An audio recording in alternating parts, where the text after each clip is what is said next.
আমাদের এক ক্যাট ওনার জিজ্ঞেস করেছেন, উনি হচ্ছেন জান্নাত আখি। আমার বিড়ালের বাচ্চার গায়ে ছোট ছোট কি যেন বের হইছে, ভিতরে পুঁজ জমে আছে, কি করব বুঝতেছি না। দয়া করে কেউ যদি কোনো সমাধান দিতেন, আমার বাচ্চাটা খুব কষ্ট পাচ্ছে।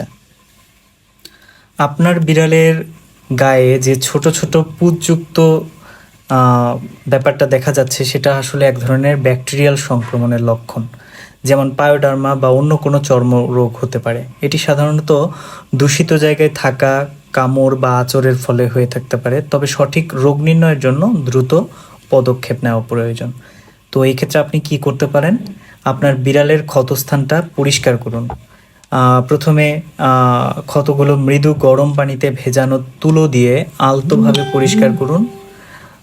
এরপর অ্যান্টিসেপটিক অয়েনমেন্ট ব্যবহার করুন অথবা সলিউশন ব্যবহার করুন, যেমন ক্লোরহেক্সিডিন বা বিটাডিনের মতো অ্যান্টিসেপটিকগুলো আপনি ব্যবহার করতে পারেন ক্ষতগুলো পরিষ্কার করার জন্য।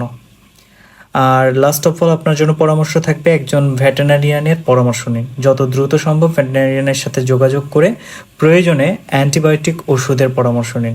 দ্রুত চিকিৎসা না করালে সংক্রমণ গুরুতর হতে পারে, তাই অবিলম্বে একটা ব্যবস্থা নেওয়া উচিত।